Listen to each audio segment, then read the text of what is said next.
जो जगत भैया हैं, इनका ये आरोप है, इनका ये कहना है कि जो सामने वाला बंदा है यानी कि सुमित, वो kind of a partner in crime में था और इनके हिसाब से इनसे ज़्यादा गलतियां उसकी है।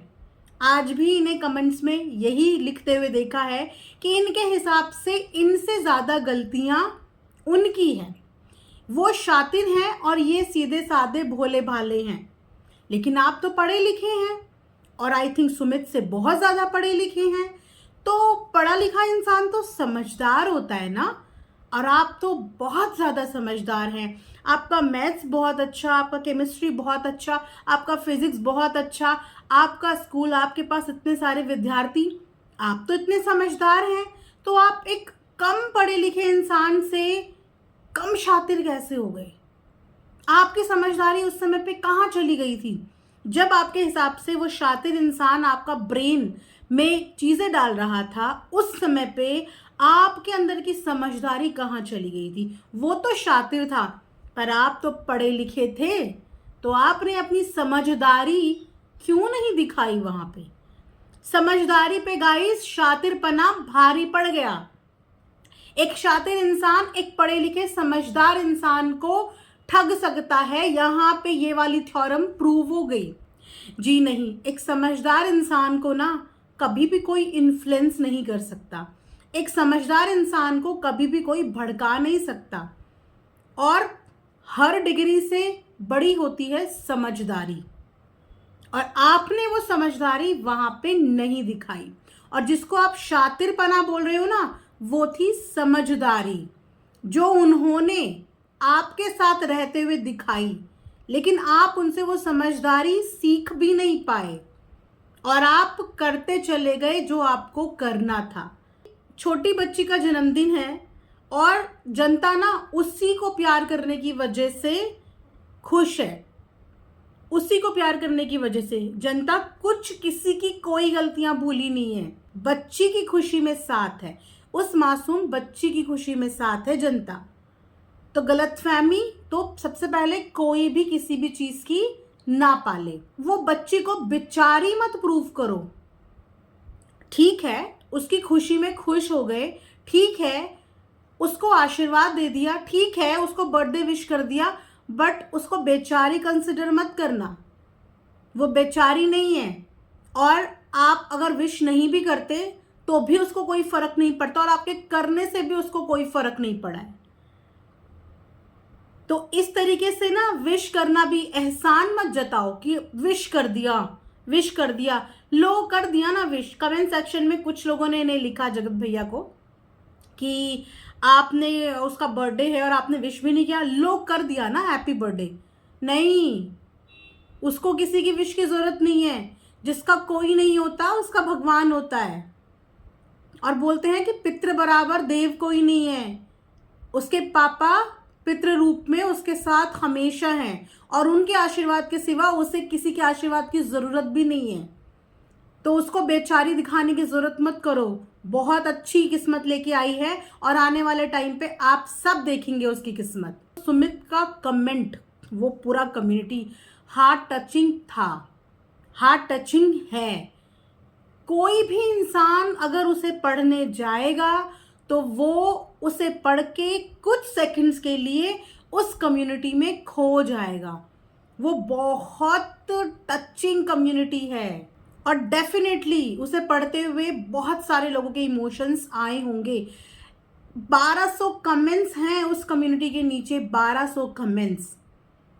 बहुत सारे कमेंट्स खुश वाले हैं, बहुत सारे कमेंट्स थोड़ा सा उदास वाले हैं, और वो उदास इसीलिए हैं क्योंकि कुछ बहुत अच्छी चीज होते होते रह गई, लेकिन उस चीज में गलती थी, इसीलिए वो चीज रह गई। इसीलिए ना तो हम सुमित को इस चीज के लिए फोर्स कर सकते हैं कि आप करो, आप करो, ना ही हम इस चीज के लिए जगत दीदी को फोर्स कर सकते हैं, क्योंकि रिश्ता जगत दीदी ने तोड़ा और रिश्ता जगत दीदी ने दोनों से तोड़ा और आज तक मुड़ के वापस नहीं देखा। ये भी उस लेडी की लिए बोलने वाली बात है, एक अच्छी बात, कि अगर उसने तोड़ा तो उसने पलट के किसी को नहीं देखा, पलट के दोबारा किसी का नाम नहीं लिया। एक वीडियो बनाई थी कि सुमित महल के साथ मेरा रिश्ता खत्म हो चुका है, दोबारा पलट के उसका जिक्र नहीं किया। इनफैक्ट अपनी ऑडियंस को यही बोला कि मेरा नाम उनके साथ मत लिखें, शादी वाले कमेंट्स मत करें, ये पॉसिबल नहीं है। ये रिक्वेस्ट करी थी उसने अपनी ऑडियंस से, लेकिन मुड़ के नहीं देखा। जगत भैया ने जो किया उसके बाद उसने दोबारा उन्हें भी मुड़ के पलट के नहीं देखा। वो अपनी लाइफ में एक्चुअली मूव ऑन करना जिसे कहते हैं ना, वो अपनी लाइफ में मूव ऑन कर चुकी है, वो अपनी लाइफ में आगे बढ़ रही है। लेकिन मुड़ मुड़ के आने वाला कौन है? मुड़ मुड़ के ये वापस आ रहे हैं, मुड़ मुड़ के ये वापस आ रहे हैं। वो आगे बढ़ चुकी है। किस बात की मिर्ची लगी? सामने वाले बंदे की कम्युनिटी आपको अफेक्ट क्यों करी? क्योंकि वो थी इनसिक्योरिटी, और यही इनसिक्योरिटी उस दिन डेवलप हो गई थी जिस दिन इंगेजमेंट हो गई थी। यही इनसिक्योरिटी डेवलप हुई थी। उसके बाद जब रिश्ता खत्म हो गया तो एक चैन की सांस इनके अंदर आया कि मेरा जो मोटिव था वो पूरा हो गया। अब उस कम्युनिटी के जरिए इन्हें ये इंट्यूशन आ रही है कि कहीं ऐसा ना हो कि दोनों का वापस से बॉन्ड बन जाए और वापस से दोनों का रिश्ता जुड़ जाए। ये इनसिक्योरिटी हुई है। बच्चे के बर्थडे का बहाना मत लो विश करने का, ये एक्चुअली में इनसिक्योरिटी हुई है। पहली बात तो दोनों का रिश्ता जुड़ना प्रैक्टिकल नोट पे बहुत काइंड ऑफ इम्पॉसिबल है, क्योंकि छोटा मोटा नहीं, एक बहुत बड़े ब्लंडर के बाद ये रिश्ता टूटा था। जुड़ने की कोई पॉसिबिलिटी होती तो शायद ये टूटना ही अनाउंस नहीं होता। ये टूटा और मजाक नहीं होता। शादी ब्याह मजाक नहीं है कि आज टूटा कल जोड़ लिया, परसों टूटा फिर जोड़ लिया। एक औरत का अपनी भी पूरी लाइफ है और एक लड़के की भी अपनी जिंदगी है। उसके भी अपने माता पिता हैं, उसके भी दोस्त यार हैं, उसके भी रिश्तेदार हैं। शादी ब्याह का डिसीजन किसी एक इंसान का नहीं होता, खासकर तब जब चीजें इतनी बिगड़ गई हों, तब उस डिसीजन में सबका इन्वॉल्वमेंट होता है। आज वो चाह के कुछ नहीं कर सकता और आज वो भी चाह के कुछ नहीं कर सकती, क्योंकि चाहे चीजें कितनी भी सही हो जाएं, लेकिन वो वाला ट्रस्ट एक दूसरे के ऊपर इन्हें कभी नहीं हो पाएगा।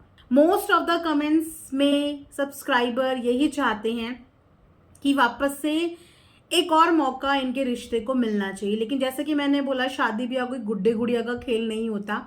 हमारे यहाँ आपके चाहने से कुछ नहीं होता, फैमिली के चाहने से होना चाहिए। और सबसे इम्पॉर्टेंट चीज़ें कि दोनों के दिल में एक दूसरे के लिए वो फीलिंग्स होनी चाहिए। ज़बरदस्ती वाला या बेचारा वाला नहीं होना चाहिए कि बच्ची को पिता मिल जाए, उसको पति मिल जाए। नहीं, रिश्ते चलते हैं फीलिंग्स के साथ, रिश्ते चलते हैं विश्वास के साथ। और यहाँ पे जो टूटा है वो विश्वास ही टूटा है, और बहुत बुरी तरीके से टूटा है। तो वो विश्वास जुड़ने में वक्त लगेगा।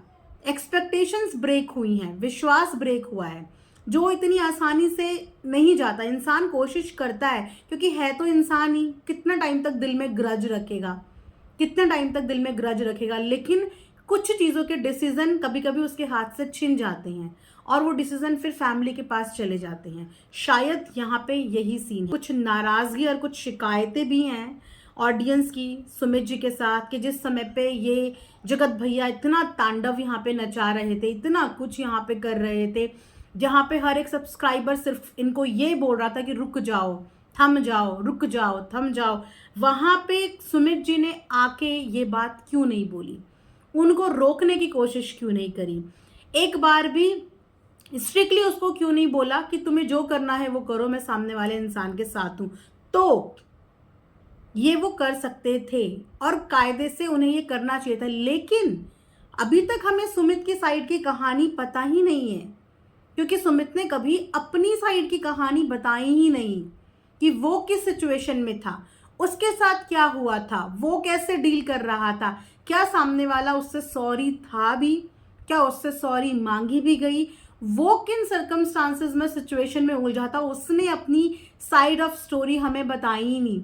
तो जो साइड हमें पता ही नहीं, उस साइड पे हम ये कैसे उम्मीद करें कि वो खड़े हो जाते?